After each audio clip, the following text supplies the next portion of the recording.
Yo les gens, j'espère que vous allez bien, je vous retrouve aujourd'hui pour une nouvelle vidéo sur Need for Speed Unbound, une vidéo dans laquelle je vais tout simplement vous montrer la liste des 5 voitures les plus cheatées du jeu, donc celles qui on va dire vraiment ont les meilleures accélérations cumulées au meilleur VMAX et aux meilleures tenues de route. Dans cette vidéo on ne va parler que de voitures qui sont S+, si vous voulez connaître la meilleure voiture dans chaque catégorie, je vous invite à aller voir ma vidéo qui est sortie au début de la semaine dernière qui reprend les meilleures voitures en catégorie B, A, A+, et en S+, donc n'hésitez pas à aller jeter un petit coup d'œil pour compléter la vidéo d'aujourd'hui. Petit rappel avant de se lancer dans le vif du sujet, il y a actuellement un concours sur ma chaîne pour vous permettre de gagner une clé de Need for Speed Unbound. Si vous voulez tenter votre chance les gars, il suffit d'être abonné à ma chaîne YouTube, d'être abonné aussi à la chaîne secondaire que vous trouverez en description et en top commentaire, et de m'envoyer un message sur l'un de mes réseaux sociaux avec votre pseudo, votre plateforme et évidemment le pays dans lequel vous êtes. Donc je ferai le tirage au sort dimanche et j'enverrai la clé au gagnant directement par message privé, donc n'hésitez pas. Et puis bah écoutez, on est parti directement avec le 5e modèle le plus rapide du jeu.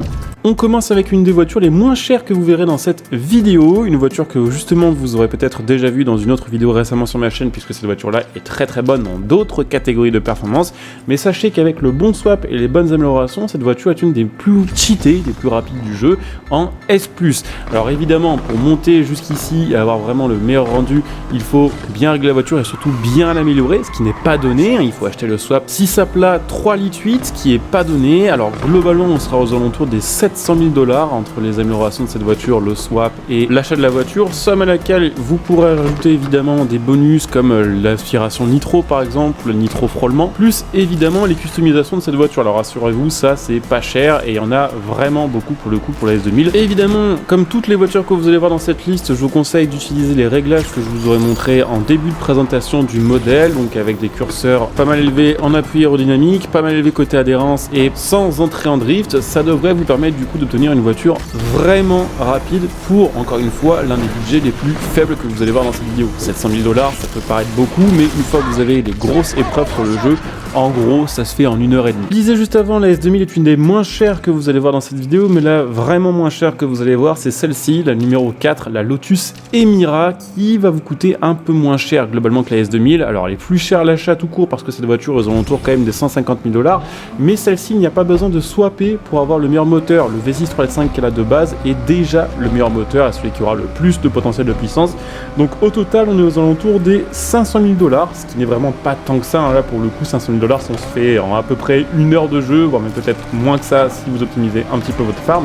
Et c'est vraiment une très bonne voiture. En plus de ça, c'est une nouveauté dans la licence Need for Speed. Celle-ci, on n'avait pas sur Need for Speed Elite. Par contre, petite précision, celle-ci, je vous conseille de l'améliorer plutôt avec le biturbo qu'avec le turbo. Effectivement, sur certaines voitures, vous verrez que le turbo, en termes de statistiques affichées, est meilleur que le biturbo.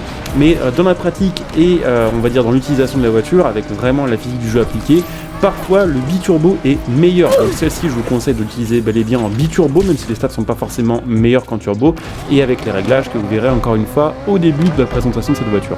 On a ensuite une voiture qui vous a peut-être traumatisé le long de votre carrière sur Need for Speed Unbound, la Ferrari justement, qui est souvent utilisée par l'IA qui s'appelle Shimizu, si je dis pas de bêtises, c'est un des bots du jeu. Et globalement, cette voiture étant assez surcheatée, il est parfois assez dur de rattraper ce bot et de gagner vos épreuves contre lui.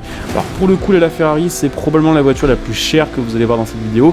C'est pas des améliorations qui coûtent cher là-dessus parce qu'il y a très peu d'améliorations disponibles. En gros, cette voiture est déjà en pack élite de base. Alors effectivement, vous allez pouvoir améliorer en mettant le turbo, en choisissant des bonus de nitro, mais c'est juste que cette voiture est très chère à l'achat. Par contre, une fois que vous l'avez, c'est vraiment un putain de missile, celle-ci. Alors pour le coup, c'est pas forcément celle qui a la meilleure VMAX, mais entre l'accélération, la tenue de route et le freinage, je vous assure que celle-ci, c'est vraiment une fusée. Elle est nettement au-dessus du lot. On va dire que la S2000 et la Emira sont déjà un peu meilleures que les autres, mais il y a un vrai gap, un vrai palier, je trouve, entre la Emira, celle-ci et celle que je vais vous montrer juste après dans cette vidéo. Donc pour le coup, clairement, celle-ci, je le recommande. Elle est assez chère, mais bah, c'est une Ferrari.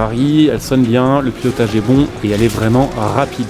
On arrive déjà à la 2e place de ce classement avec une voiture un peu moins chère que la précédente mais qui est encore plus rapide, je dirais, c'est la McLaren P1. Alors là, au niveau des améliorations, c'est pareil, il n'y a pas besoin de swapper, il n'y a pas d'amélioration très chère, mais cette voiture n'est pas en full élite de base, donc elle va vous coûter un peu plus cher en amélioration que la Ferrari, mais elle est moins chère à l'achat.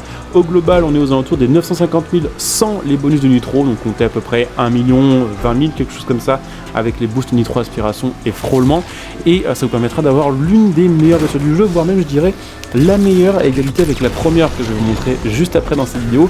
Sachez que justement ça a été un peu compliqué de les départager les deux meilleures parce que pour le coup la P1 je dirais que vraiment que globalement c'est la plus rapide du jeu, mais vu son prix et vu qu'elle est peut-être que 0,5% plus performante que la voiture que je vais vous montrer juste après, j'ai quand même décidé de mettre une autre voiture en première position. Mais globalement la P1 c'est une des meilleures en tenue de route, c'est une des meilleures en accélération, elle a un freinage de malade. Celle-ci je vous conseille de la jouer évidemment avec le biturbo et je vous conseille de la jouer pour le coup avec assez peu d'appui, puisque sur ces deux voitures là via les réglages il faut augmenter un petit peu la Vmax et pour ça il faut baisser un peu l'appui aérodynamique. Et on termine ce classement avec la Porsche RSR qui est globalement la voiture la plus cheatée du jeu. Alors je dirais que selon les épreuves elle est plus ou moins égalité avec la McLaren P1 que je vous ai montré juste avant. J'ai quand même décidé de mettre la RSR devant parce que globalement je trouve que sur les épreuves un peu plus basées sur la tenue de route, celle-ci est meilleure. Il y a plus de lignes droites, la P1 est peut-être un peu plus efficace, mais surtout cette RSR avec les améliorations, le swap et tout ce qui va avec, on est à 350 000 $ de moins que la McLaren P1. Et vu que 350 000 $ sur le jeu c'est quand même pas rien, j'ai mis celle-ci en number one, donc la Porsche RSR qui continue sa carrière de voiture la plus cheatée sur Need for Speed depuis Need for Speed 2015. Si je dis pas de bêtises, ça fait vraiment longtemps que la physique du jeu avantage à mort cette voiture là. Elle est toujours très bonne sur ce jeu. Alors petite précision au niveau de ses améliorations, celle-ci je vous conseille pas de la jouer avec le swap le plus puissant. Vous verrez dans les swaps disponibles qu'il y a le choix par exemple entre un V6 et un 6 cylindres en ligne. Je vous conseille bel et bien le 6 en ligne 2,6 litres qui avec toutes les améliorations est un chouïa moins puissant que le V6, mais il y a une donnée qui malheureusement sur le jeu n'est pas affichée, c'est le poids. Et avec le V6, cette voiture doit tout simplement être plus lourde, ce qui fait que globalement elle est moins performante qu'avec le 6 en ligne, qui pourtant lui donne au total quelque chose comme 25 chevaux de moins. La Porsche Carrera RSR c'est vraiment un monstre, il faut la jouer avec le turbo celle-ci, et en mettant les bons réglages, les bons settings pour avoir un maximum d'adhérence et un maximum de grip.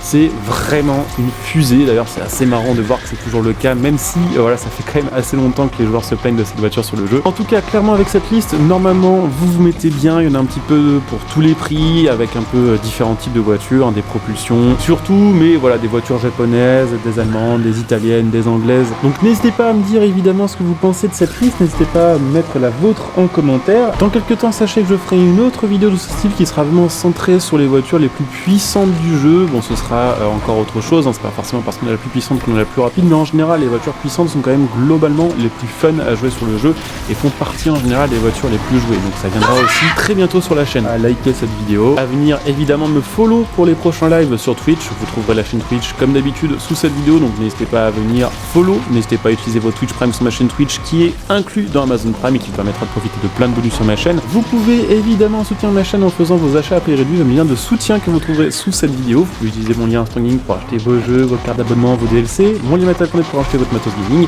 Et pour ceux qui souhaitent me soutenir sur le long terme, évidemment, c'est faisable aussi en demandant des soutiens via le bouton rejoindre cette vidéo, ce qui vous fera profiter évidemment de plein de petits bonus. Donc je coupe cette vidéo ici, je vous dis à très bientôt. Bon jeu à tous, ciao.